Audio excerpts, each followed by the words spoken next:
It's time, Mr. Grinch. Yes, you are. Your heart's an empty hole. Hey everyone, it's Jonathan, and welcome back to Every Version Ever. This time we're talking about my personal favorite Grinch, and no one else's. I grew up with Ron Howard's version of this story starring Jim Carrey in what I think is the most iconic and defining role of his career, and I know I'm probably in the minority. I invited Nicki from Trivial Theater and Dan from TYTD Reviews to join me for the rest of this series of Grinch versions, and I figured we had to start with this one because it is my favorite, and also because, at least for most people I've talked to, everyone else seems to hate it. Aside from me and my brothers, and maybe one of my cousins, I don't know if I've ever talked to anyone else in real life who likes this version.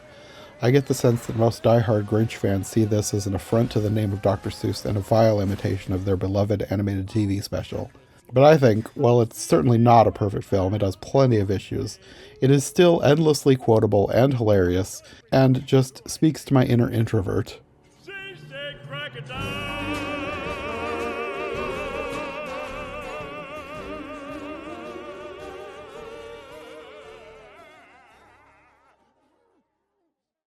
I have a feeling that we're going to have very different opinions on this movie, because I feel like this is a movie that if you grew up with it, you love it. If you did not, you don't.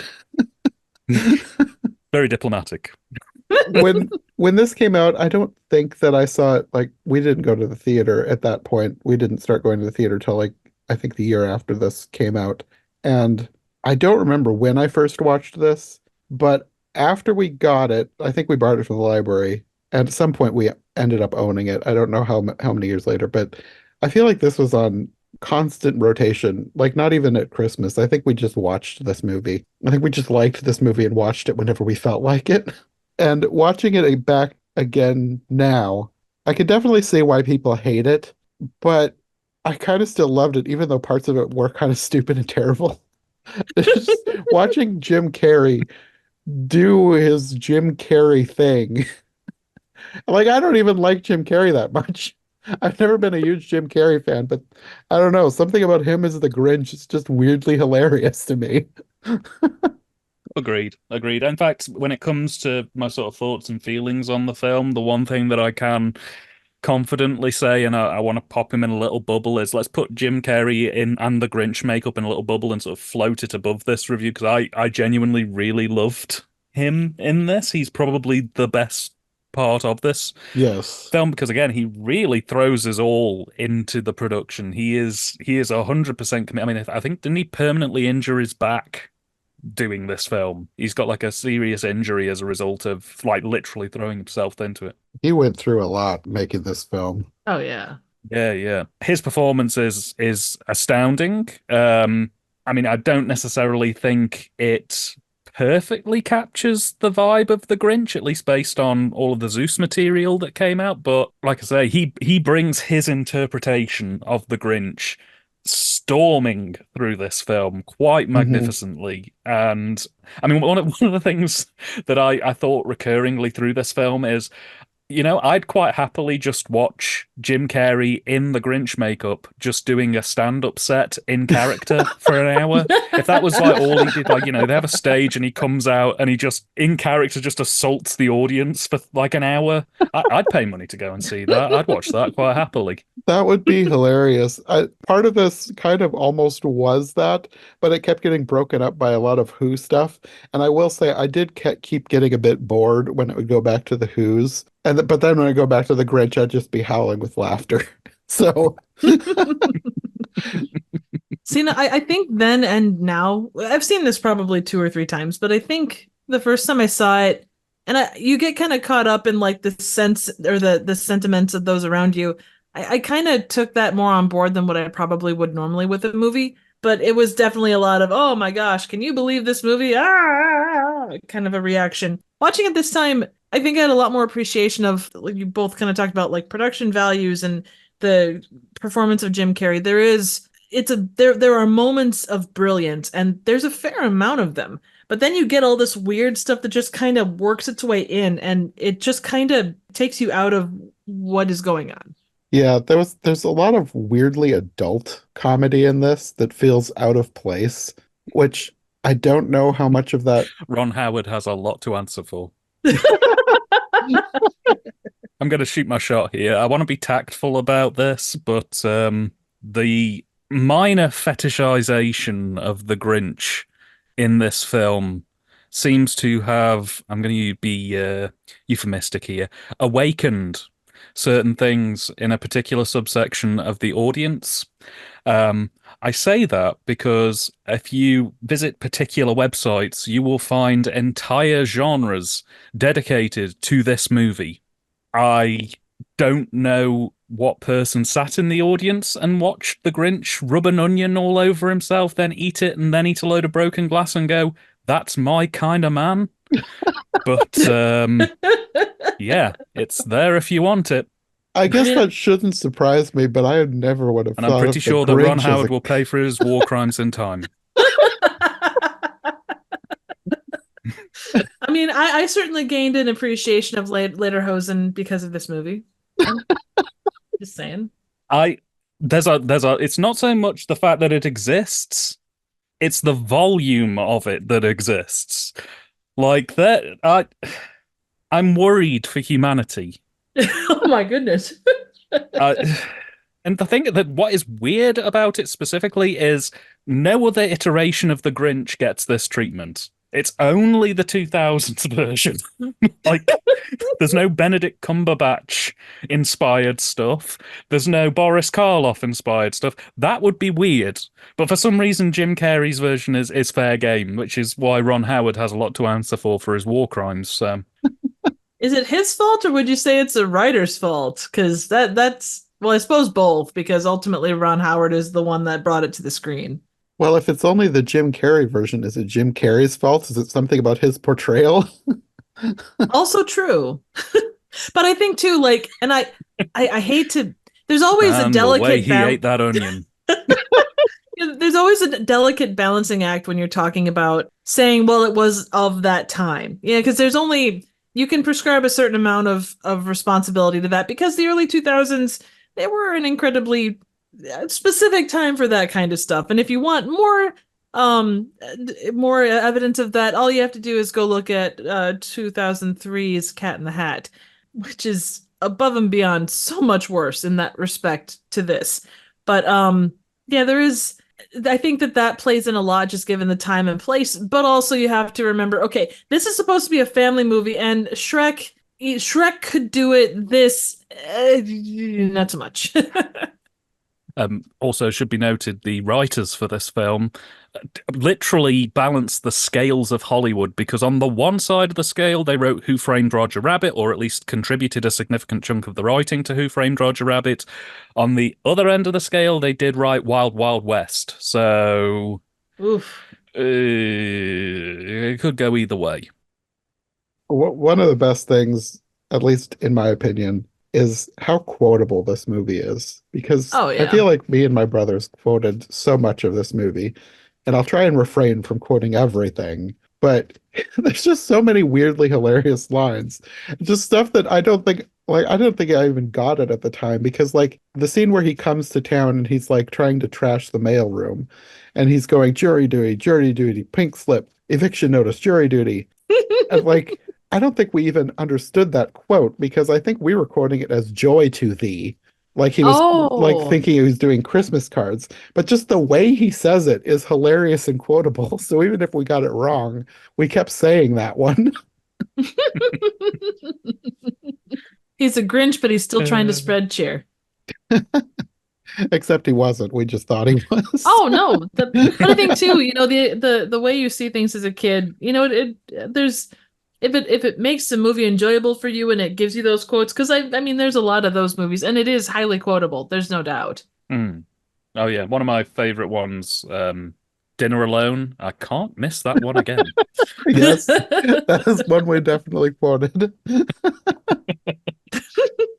And I think the one that was quoted the absolute most is when he's going through the phone book to tell everyone he hates them. He's going, hate, double hate, loathe entirely.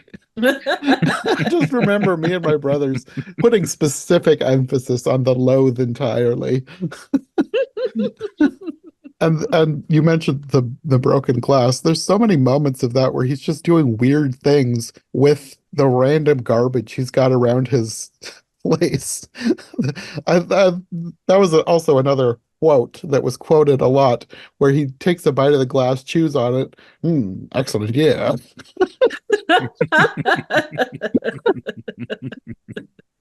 And then later on, he yells, "Max, fetch me my sedative!" And it's just a hammer that he hits himself in the head with. In some ways, and you look at this, and being that we also talked about Hundreds of Beavers in the course of time, this, like, the way that Jim Carrey plays this, it does come off like live action cartoon in a lot of ways. Yeah. Not the whole thing, but there's a lot of bits where it kind of goes in that direction. Well, his stuff. I don't know that everybody else, like the Who's stuff got a bit boring at times, but anytime it would go to him, it's just manic cartoon energy. And that's definitely how he plays all of it. I mean, even like the whole I think my favorite part is the wardrobe scene where he like puts on the I think it was like a tablecloth, pulls out the tablecloth, everything stays put, and then he goes back and like Yes.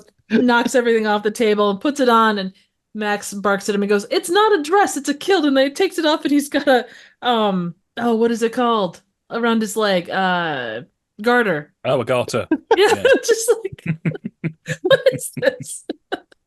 And he like the guy on the hill and the whole lederhosen thing. I keep mentioning lederhosen. I'm sorry. I mean, it's the an iconic sexiest look of all his outfits. Oh yeah, and it's the socks always get me. It's like, okay, that's like wearing socks with sandals. It's a choice. Definitely a choice. I should probably get my biggest gripe with this film out of the way up front. And it takes a little bit of an explanation, so I do apologize.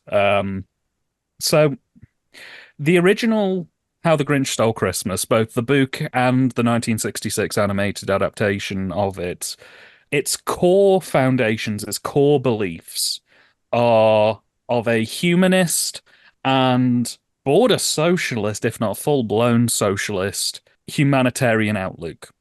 The idea, the whole core concept of the film is that the Who's in Whoville are preparing for Christmas, and the Who's are having a really great time, hanging around with their families, setting up all the Christmas decorations, buying the feasts, buying the toys, and the Grinch is a figure who is very much of the opinion that this is all a facade.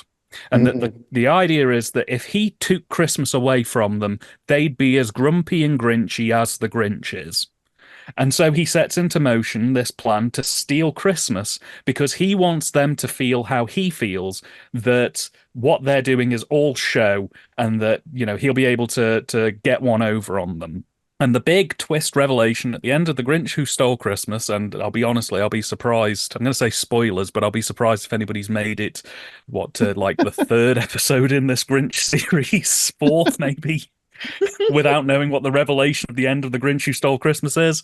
But the big revelation is that all along they were being sincere, and that the Who's in Whoville genuinely weren't about the toys, weren't about the feasts. They were about spending time with friends and family and supporting each other and having a good time with each other. And that the presents and the feasts and all of that side of things were really just enhancements of the love and compassion that each Who felt for each other Who in Whoville. And that's the thing that turns the Grinch. He realizes that this is the case, and he embraces that love. And that's what makes his heart grow 3 sizes that day. He brings all the toys back, and he is embraced by the people of Whoville, and a good time is had by all. And the film ends with the Grinch being accepted into the community as a much-loved member of society. And the whole thing is a big allegory for loving your fellow man, and it just being a basic condition of the human condition to care, which is a really nice thing, especially to teach to kids. It's a really nice kind of life lesson to put out there, especially at a younger age, to teach that you should be kind and that you should always try to approach situations from a compassionate standpoint. That I I really like that message and that value. In this version of the film, that isn't there. That's really not played as the kind of key metric here. They instead put a more consumerist approach at the fore and forefront of it. They really, really play down that compassionate angle. The Who's are jerks predominantly through this. Like, none of them really care about the Grinch. And I think one of the big problems for me that really threw this film out was that they front loaded the film with the Grinch's entire backstory. And while I kind of like that the Grinch is given a bit more character over the animated special, the backstory that they give him just establishes that the Who's are morally unsound and will bully people who don't look like them and are only interested in like gifts and giving and taking, and will back up bullies if they think that it's the right thing to do at that moment.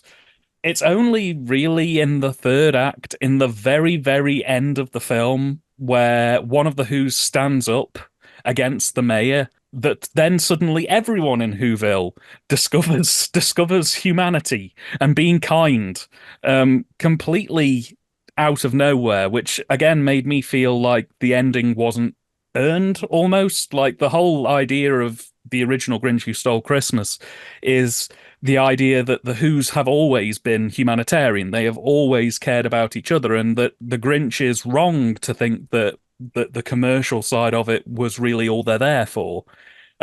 This film almost flips that on its head. It's like, basically, they almost play it like the attitude of the Who's is, it's less we care about the people, and it's more, oh, don't worry, we've got 20 more of these things. If you steal our Christmas, we'll just set it back up again, which isn't really the point of the Grinch Who Stole Christmas as a concept. It's more aimed at trying to show that you don't need those commercial items in order to be happy.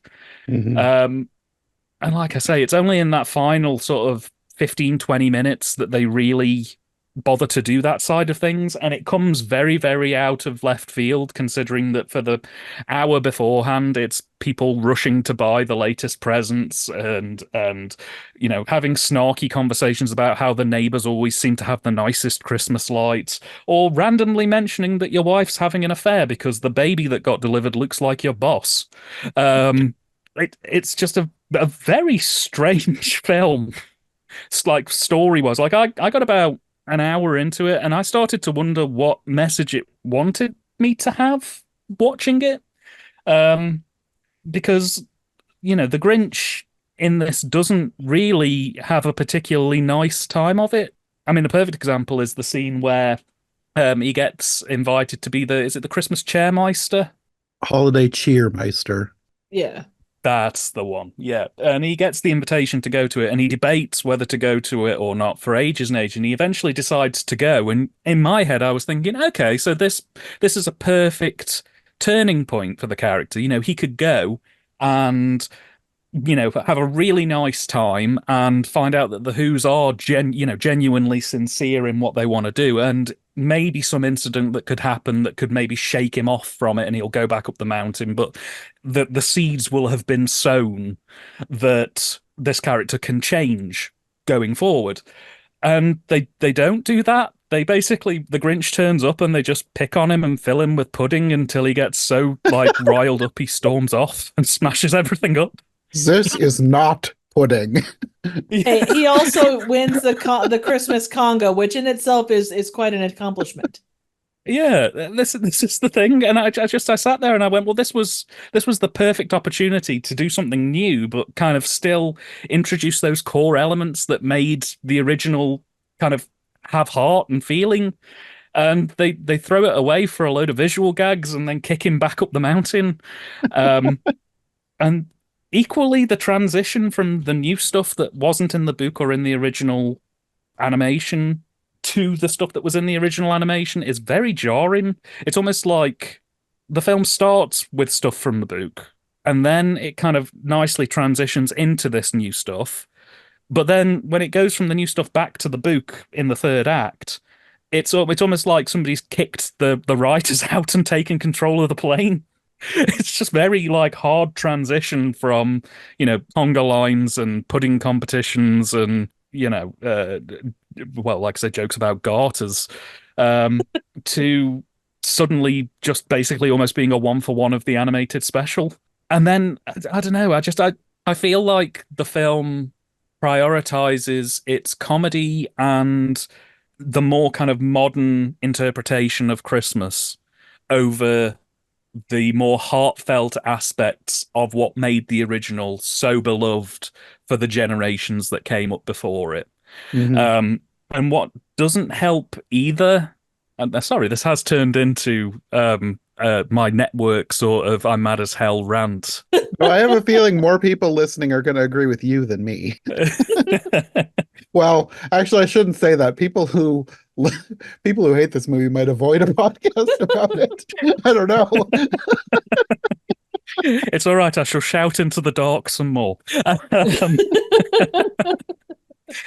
But I think that giving multiple viewings definitely changed my perspective on this. Like you see, like with any movie, you see a little bit more as you go along. And I think that so far, everything you've said is very valid. And having read your letterbox, I understand where you're coming from with all this. Because was this your first watch, or have you seen this before?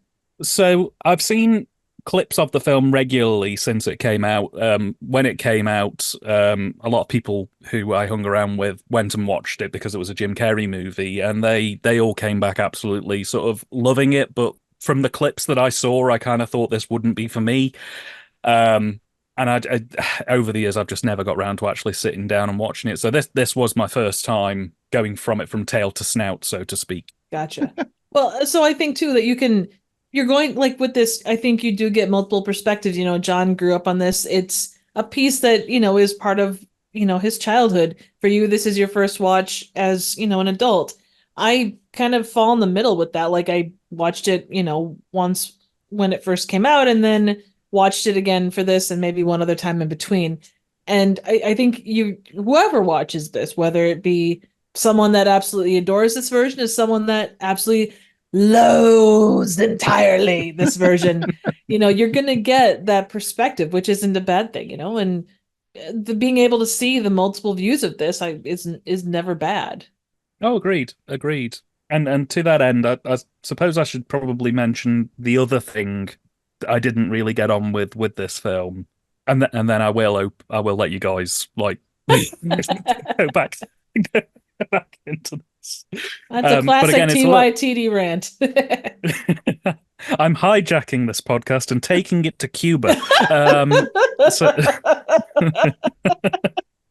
Good Monty Python reference there. Appreciate it. Oh, thank you. So the other thing, and I suppose this really is a much more subjective point, so I understand that this one is probably much more open to scrutiny. Having seen a lot of Christmas films over the years, you kind of start to get an understanding of the kind of thing that people like and don't like more broadly in terms of what makes a good Christmas film and what doesn't make a good Christmas film. And at least from my own perspective, I find the best Christmas films are ones that have very basic but very relatable premises. Premises. Have very basic but relatable premises. They don't overly exaggerate those points too much. They try to be relatable but simple, and they can have out there moments. They can have explosive sequences within them, but it's all about having a certain sense of humanity about them. So, for example, films like Elf or National Lampoon's Christmas Vacation, or maybe a bit of a stretch with it being a Thanksgiving film more than a Christmas film, but Planes, Trains, and Automobiles. These are films that have a simple premise, are relatable in the sense of, it takes a exaggerated character or exaggerated characters and puts them in a setting that people could relate to. So, for example, the holidays. And the whole premise of the film is them having to deal with a very stressful situation in their own way, putting their own mark into that. And it can get exaggerated at times, but it's not there's periods of quiet within those exaggerated moments to kind of help break it up. And I think the reason why that style of filmmaking works for me and for many other people is because at Christmas, most people tend to fall in one of two categories, which is either they've got a million and one things going on and they don't have time for complex or aggressive or loud types of films because they've got presents to wrap, parties to go to, trees to set up, food to buy in. They just want something simple that they can have on in the background that has a really good message at its core that can kind of put that through. The other extreme is your uncle who's a little bit too heavy on the nog, who probably doesn't know what day it is, and is on his lazy boy recliner, who just wants something that feels festive, that isn't going to tax the brain too much, that they can kind of, get going through in that sense.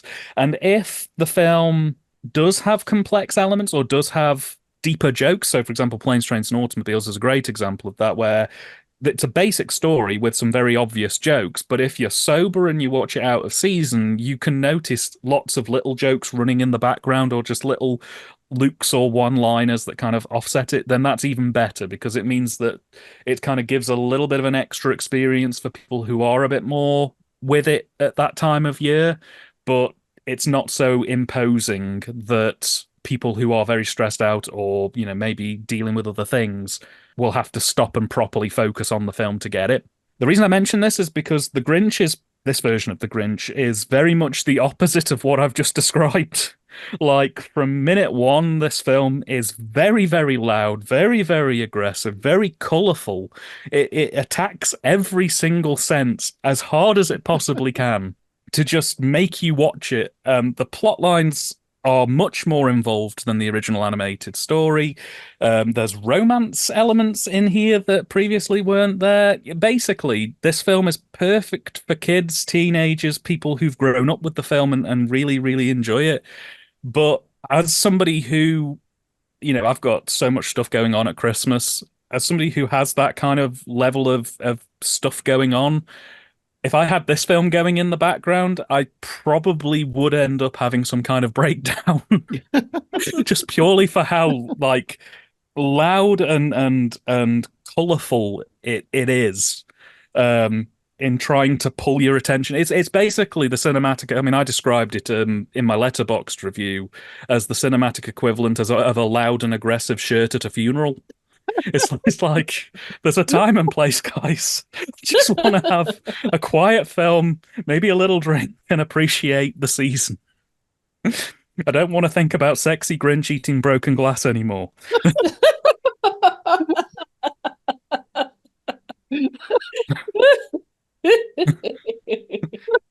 But other than that, I loved the film. I thought it was great. So, did you get it all out? Do you feel better? No, I feel like Ron Howard betrayed me. Stupid, sexy Ron Howard coming over here with his films.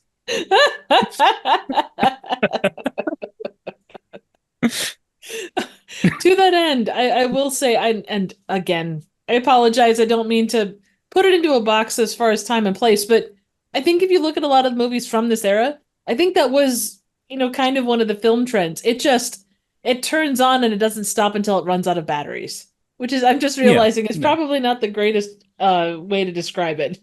No, and I appreciate that. Sexy in fact, Ron Howard. You get the family in this. You've got Clint and Rance Howard are all being very sexy together in this one. Oh, yeah. No, it's a good point, though. And this is the thing that addled my brain the most. Because, if it's going to be a loud and in-your-face Christmas production where it's shoving that holiday cheer as far up there as it can get, I appreciate that. I really do. I want it to lean into it wholeheartedly. And from a technical standpoint, I feel almost like they restrained themselves a bit too much. So, for example, whilst I adore the set dressing in this, I think it's wonderfully hideous. It's the most. It fits That's a good way to describe a lot of it. Yes. Yeah. It's incredibly garish. It's wonderfully detailed. It really captures the look and feel of the books. The problem is Dr. Seuss's books look hideous generally. So, yeah, they've done an amazing job. I hated it, but I loved it. It's so accurate. I really would have wanted, if you're going to put that much color into a film and that much vivid, striking sort of lighting choices into the film, I really want to see those colors pop. I really want them to lean into it. And this was put out in the year 2000, so like there's no excuse about it being a modern film and having to kind of look sleek and cool and because I mean you got to bear in mind a year before this film came out, Austin Powers' International Man of Mystery came out, one of the most colorful films I have ever seen.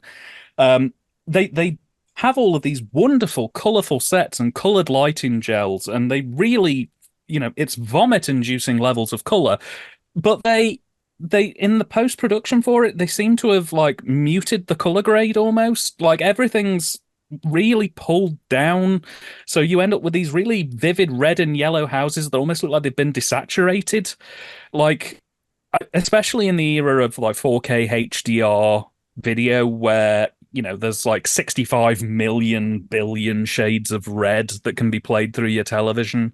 I find it such a sadness that you've got this film that clearly has such life behind the eyes, for better or worse. But they've chosen to go for like that really cool early 2000s desaturated look for it, even though it's screaming for color. I sat there and I just went, just lean into it. I just really want to see, like the Grinch costume, for example. There are on-set photos of that costume, and it is such a multicolored shade of green. Like every single shade of green you can think of is in there. But when you actually watch it in the film, because they've muted the color profile a little bit too much, it looks like 3 or 4 different shades, and that's about it. I think if they went and revisited this and put the color back in, it would be positively nauseating, but in the best way possible. So now I kind of want this. I mean, you could just pull it into an editing program and just, move the saturation up to like 3000%. Now I'm just imagining that gif from SpongeBob of the guy with his eyes burning. My eyes! Highly appropriate. I mean, the thing as well is this film does play at my local theatre. I think it's every other Christmas, basically. It's every couple of years it does the rounds and comes back in. And if they ever do a full proper 4K remaster of this, I would be kind of interested in going to the cinema to see what it looks like, because watching it on a 28-inch computer screen a couple of days ago was particularly striking. Lord knows what the film looks like when you've got a 4K projector broadcasting it onto a 40-foot screen and your eyes can't look away from it in any way, shape, or form, because it's just so oppressive in the room. Like I feel like I would probably come out with a migraine. I would appreciate it, but I would still have the migraine. I have conflicting feelings about Ron Howard's sexy movie, okay? That's okay. The thing was, I tried to go into this film with a kind of open mind, but like I say, around about the half an hour mark, I kind of realized this probably wasn't my rodeo. But again, gonna put in a little bubble just above my thoughts and feelings on this film. Jim Carrey is fantastic in this. The makeup is fantastic in this. The set design, incredibly impressive. Not my cup of tea, but I genuinely can admire really good craftsmanship. They've done a really good job of doing a live action take on those kids' books, and I like the fact as well that they incorporate Dr. Zeus lore into the live action film as well. So there's other references to other Zeus books in there too. And the fact that they live on a snowflake because who's are actually tiny. Oh yeah, absolutely. There's some quite impressive CG work in that opening sequence as well for 2000. Given that Lawnmower Man wasn't that far off, and like PS1. Well, so was the Matrix came out the year previous, so they weren't exactly new to. It wasn't their first rodeo in most cases. Depends on the artist you got working on it. I want to see the Grinch in the Matrix. What if I were to tell you You are a mean one, Mr. Grinch. I feel like that was the point of this movie. I think somebody just doesn't really like Christmas, and they wanted to lean into that aspect of his character. I could see it. I feel like the people who like this movie are the people who kind of already hate Christmas and they empathize with the Grinch. Well, that was and we'll jump to this obviously, but a lot of the reviews that I read for the mean one were okay, so the Grinch is just doesn't like people. He's got nothing against Christmas. You know, that was kind of the thing that people came out with that one. And I mean, I think across the board, because a lot of what Christmas is does involve social gatherings, getting together with a lot of people that you know may only see once a year. And I think that makes that's a solid connection for if you want to take it in that direction. Oh, agreed. It's a very solid character piece. I will give it that. In terms of having a character and giving them a bit of depth and complexity and kind of running with that, I think they did a good job on that front. It's just frustrating that that particular character piece is put up against the Who's of Whoville in this iteration. I mean, in many ways, I kind of would have liked to have seen Jim Carrey's iteration of the Grinch go up against like the more traditional Who's. I think they probably would have killed him with kindness. Like around about the second act, he'd just be like full on embraced, and the film would then just turn into a very strange acid trip of a picture where like they're all just having a really good time for half an hour. But yeah. Trying to imagine that is really bringing it home how correct Nicki is about this being a film of his time, because that would not happen in an early 2000s comedy. No. I think No. movies were far too cynical then, because like just trying to imagine characters like the Who's, I feel like the Grinch would probably just beat them up and kill them or something in a movie if they tried to make them sincere. Ground them into Who hash. Yeah, that didn't really happen at that time. There was no room for sincerity around the time of this movie. Yeah. No, this is the thing that the mid 90s to the mid 2000s were the age of the sort of cynical, snarky prime, so to speak. It was the time where everybody was kind of just embracing being a little bit more acidic. Hmm.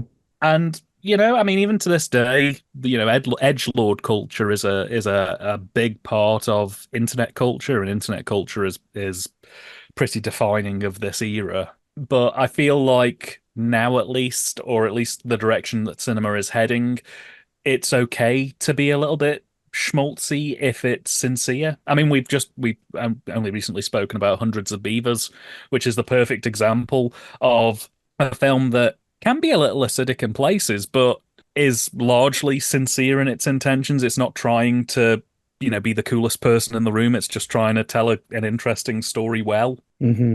And I feel like in the 2000s, that was not even on the table unless your characters were the most sort of sarcastic, charismatic, disengaged characters. Your films just wouldn't get a greenlit. So greenlit the Grinch.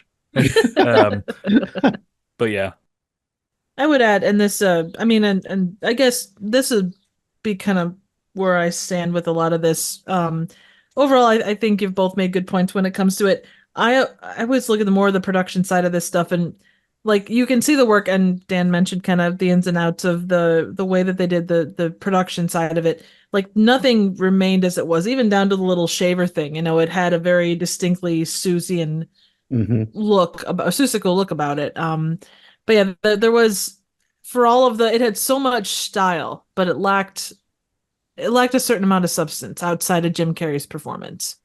can I also mention that the film is an hour and 44 minutes long? And the actual story of the Grinch did not start literally until an hour into the movie, True. which I had not remembered. Yeah, and that's not even getting to the fact that the book that the film is based on is 67 illustrated pages long. So it's not even like there's probably about 300 words in the whole book. Yes, it's An hour and 44 minutes. Just So what you're saying is it should have been longer to be able to get more story in there. oh yeah, we've got to get the 2 hour work print up. That'll be the. We need more songs from Cindy Lou Who. I don't know what that says because I really like the Faith Hill version of that song. I really appreciated, but to have what was Cindy Lou? Probably like 6, supposedly 7, maybe in that. Probably. Yeah.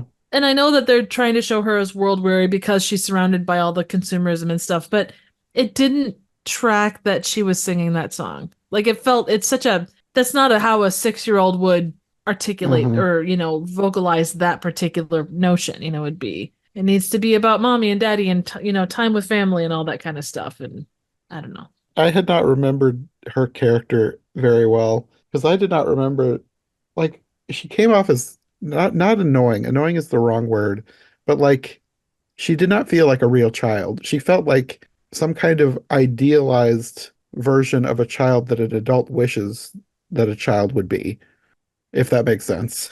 Yeah, absolutely. I'd agree with that. I mean, the hair alone. I think it didn't help that the character of Cindy Lou Who in the book and in any other sort of Zeus-based, depictions of it, she really doesn't have a lot to say or do. She's the turning point in the story where the Grinch kind of starts to soften a little bit, but realistically, like I think collectively she's on screen in the original animation for maybe 5 minutes total. I feel like it's even less than that. Yeah. Yeah, and she maybe gets 3 lines. So I feel like they saw an angle of having this relationship between the Grinch and a young kid, and the idea of, the Grinch's holiday cheer being awakened by the kindness of a child and that kind of stuff. But because they had so little source material to really build a character off, they just kind of imagined a vague child and then wrote answers to the scenarios they wanted to have solved in, rather than actually like plan a fully fleshed out character to be Cindy Lou Who. Because like she really only turns up to be the answer to whatever question or problem is being presented on screen. It's like, oh, we need to get the Grinch down into the town early so that he can, talk to the people, and we can see that there's tension between the Who's and the Grinch. I know, we'll get Cindy Lou Who to invite him to a party, or we've got to the midpoint of the second act and we need a way to get the Grinch back down into the town and set him up for the Santa thing. I know, we'll send Cindy up into the mountains to go and interview him. It's just that she seems like a kind of almost like a filler character isn't the right word, but it's like whenever the scenario has a gap. Yeah, she's a MacGuffin. She exists basically to get the story moving in the direction that Ron Howard wanted the script and sort of visuals to go in. She's a Deus, or what is it? A Deus Ex Machina? Deus Ex Machina. Yes. Deus Ex Machina. I also wanted to mention, as well, I'm thinking about it, the Grinch's secret mountain lair gave me really, really strong Batcave from Batman Forever vibes. That would have only come out, 97? Yeah. So it's still fairly fresh, but it's like, especially given Jim Carrey was in Batman Forever, I didn't know whether it was like trying to do an homage to it or something, but like that film, Batman Forever, is so draped in purple and green lighting that, having the Grinch's cave pretty much entirely illuminated in green and purple lighting for the most part, just like I all the way through it, I just had just had Batman Forever running in the background of my head, just thinking, well, this is a bit on the nose, but holy Grinch, Batman! Yeah. Wonder how many kids ate broken glass. I don't know, and that's a scary question. I would hope none, but I don't know. Oof. So this was before the days where there was a warning on everything. Merry Christmas, everybody. I did appreciate they did a great job with Max, like kind of dogs aren't always easy to work, but they did nice jobs with the reactions of that. And there was quite a lot of character there. I thought he was like the perfect dog for this. Oh yeah. Yeah. One thing we didn't mention, I completely forgot. What did you guys think of the not specifically the Grinch, but just the Who's in general, their makeup? Oh, the makeup was amazing. Like I remember hearing what Jim Carrey went through to have the snout that he's got. Like I think he actively had to have, there was, I don't remember if it was meditation or what he did to be able to stand that. But even for the people, like the work that went into the costumes and everything else, people you saw from behind, there was so much detail put into everything and multiple outfits that they had. Like you had the Cindy Lou and her family, like the one time they had eggnog things on their heads, and the other time they had like Christmas cookies and stuff across their outfits. I mean, the work, that's amazing, the level of detail. Oh yeah, no, agreed. I think that they it's the one thing that I can't really fault the production with, is that it is a very accurate interpretation of Zeus's cartoon world brought into the live action world. I don't necessarily think it's particularly cute. I can't sit here and say, oh, I think they look adorable. I think they look terrifying. But that's kind of what I was thinking this time around. I was like, I don't remember being this off-put by their noses. I was kind of weirded out by the noses this time around, which I don't ever remember even thinking about in the past. I did question though, like everybody has this style of who knows, but why don't Cindy Lou Who and Martha May Whovier have these weird noses? I know with Cindy, they said at one point, the mayor said she hasn't even grown into her nose yet. I did notice that, but then that doesn't answer the question of why Martha doesn't have that kind of nose. She's just too gosh darn pretty for that kind of nose. I mean, if the mayor is off put by Cindy's nose, why does he have a thing for Martha, who has the same much smaller nose than they do? Plastic surgery. She has a glandular problem. And I don't think he was necessarily put off Cindy Lou's nose. I think it was more he was trying to discredit her. Yeah, that's true. That's more what it was. It wasn't. It's like, go after the obvious points on someone because reasons. Maybe there's like a hierarchy of the nose. The people who have the most pointiest sort of developed noses get to be prime ministers and presidents. If you've got a normal nose, you're a bin man. That's going to be my new novel. I'm going to write a book called Hierarchy of the Nose. I'm just going through my notes. I feel like half of the things that I want to say are just quoting my favorite parts of it. So I think well, run us through 3 or 4 of them. Well, the part where he comes back into town and the mayor says that he's going to be reunited with his old biddies, and he looks at them. Are you two still living? And then they're force feeding him pudding, and the one guy says, "This is not pudding," and he does a spit take. Well, what is it? They do that with the fudge too. There's multiples where it's like, this is not fudge. Can we take a moment to appreciate the true nightmare fuel that is the Grinch baby? Oh yeah. Yes. Oh, it gave me. I loved how hideous that thing was. Yeah.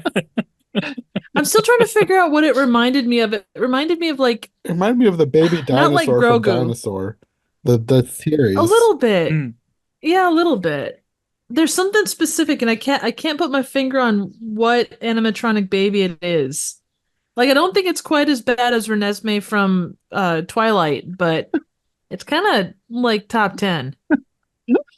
That sounds like a weird idea for a YouTube video. Top 10 ugly baby puppets.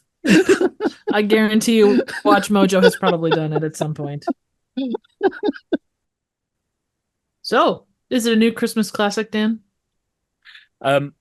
So at the end of the film, when the cauldron of my thoughts were still bubbling away, I wrote a overview of the film that I want to recount to you guys now. Oh God! So strap in, it came everybody. to smizing. Go get your tea. Go get a snack. We're gonna be here for a minute. So when the credits rolled, I wrote this. I put, yes, Jim Carrey's iteration of the Grinch, the story of a young green man who, after being bullied by a community of buttholes, flees to the mountains to find peace, returning on the promise that things are different this time, many, many years later, only to be wronged and publicly embarrassed, at which point he seeks vengeance, has a mental breakdown, and winds up a demented member of the community. I mean, you're not entirely While wrong. wearing a Christmas sweater.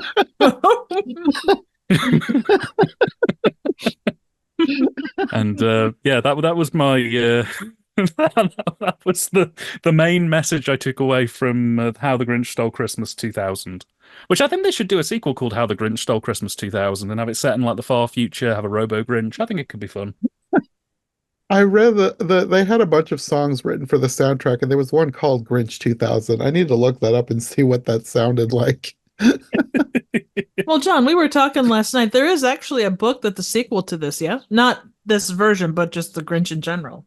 Yes, not written by Dr. Seuss himself, but the Seuss estate gave their blessing for it to be made, called How the Grinch Lost Christmas, which is kind of a bit more schmaltzy than the other book, but he basically wants to prove he has reformed, so he goes down to join the Christmas tree decorating contest in Whoville, and he thinks if he wins this contest, it'll prove that he is a reformed, better Grinch. And then he loses and he marches up the hill angry. And Cindy Lou Who is the one who won. And she won by having a tiny tree with an ornament from everyone in town. And she yells up, "There's a spot for one more." And then he regrets his actions and comes down and reforms once more. Oh. See, it's got me reaching for the eggnog. But is it part of your headgear? Maybe. I shall have to run it past our warlord and master Ron Howard to see if it's socially acceptable. You just know that if they adapt that book, Ron Howard will be back in and it'll be a 2-hour-long film about the Grinch's college years, where he got dunked on by the mayor for being, I don't know, spotty or something. And then there'll be a bit where Jim Carrey does a dance, and I don't know, they'll do something. Something will happen, and thus the film will resolve. I mean, I can't argue that this movie is not a very good adaptation in spirit of the original book, but if they made a sequel starring Jim Carrey doing his Jim Carrey Grinch things, I would be there in a heartbeat. Oh yeah. I mean, like I say, I'll say this: if they did it to go down that one-man show route that I mentioned at the start of this, if they did say Jim Carrey is coming back in the Grinch outfit to do a series of live tours where he just like is in character for an hour or two causing carnage on stage, I'd be there. I very much didn't gel with this film, but I would be front row and center for the Grinch live, certainly. I think he probably just speaks to my inner introvert. That's okay. Well, and that's, I think, a lot of what the Grinch does generally. Like, Jim Carrey just did it in a more modern way than what, the 60s Grinch or the book did. Yeah. Or any other version, really. Yeah. Well, I think we've probably said all we need to say about Jim Carrey's The Grinch. A very divisive film, in some ways, but if you loved it as a kid, you'll probably love it now. Oh, absolutely. Yes. And nostalgia, it's about like a Christmas Story. For those that grew up on it, or you have a sentimentality for it one way or the other, you can look past the flaws and say, hey, you know what? It's got this, it's got that, it's got the other thing. If you're new to it, or it's, one that maybe brings up traumatic memories involving, lederhosen and or onions, it's gonna do what it's gonna do. And if you're a third group of people who watched the onion scene and went, or the garter don't worry, scene. buddy, we got you. Yeah. Don't worry, guys, we got you covered. Well, on that note. What a note to end on. Oh my goodness. Well, we'll be back next time to talk about another Grinch film that I was surprised was actually more based on this movie than I was expecting. We'll be talking about The Mean One next time. But until then, do you guys want to let people know where they can find you if they would like more from you? Nikki? Well, if you want more non-Grinch related content, you can find me here on YouTube at Trivial Theater. I do a wide array of random, obscure, and straight up bad movies. So stop by and say hi, grab some popcorn, and take a seat. And Dan? On my side, you can find me at TYTD Reviews on YouTube, Twitter, and Letterboxd. I do cult films and obscure cinematic odysseys, breaking them down to figure out what went wrong, what went right, and just try to have a good time. We try and upload weekly, and we'll no doubt have something new up fairly soon. And thank you again, Jonathan, for having me. Same. Okay, well, we will see you next time to talk about The Mean One. Thanks for listening to Every Version Ever. If you enjoyed this episode, make sure to subscribe and follow my co-hosts as well. My Linktree and all of our links will be in the description below. If you want more of my content, all my podcasts are available on YouTube as well as most podcast platforms. If you enjoyed this show, check out one of the other podcasts or check out my Patreon for bonus and extended episodes you won't find anywhere else. We'll be back soon with another brand new episode, so thanks for listening and we'll see you next time.